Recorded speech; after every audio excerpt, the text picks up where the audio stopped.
Aici va fi sosirea. Astea sunt pentru 2, care înseamnă timpul de hartă. Mai plătiți acum? Pentru traseul. Și astea sunt pentru 4.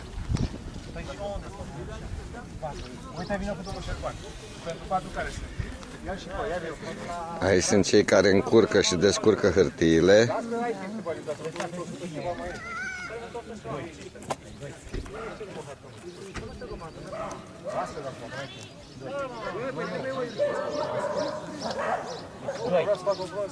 Cine merge la 2?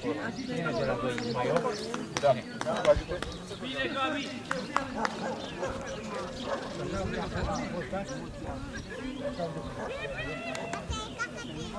De cap!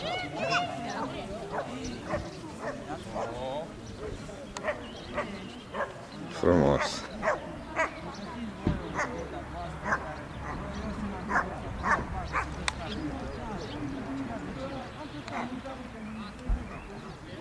Atâta știu.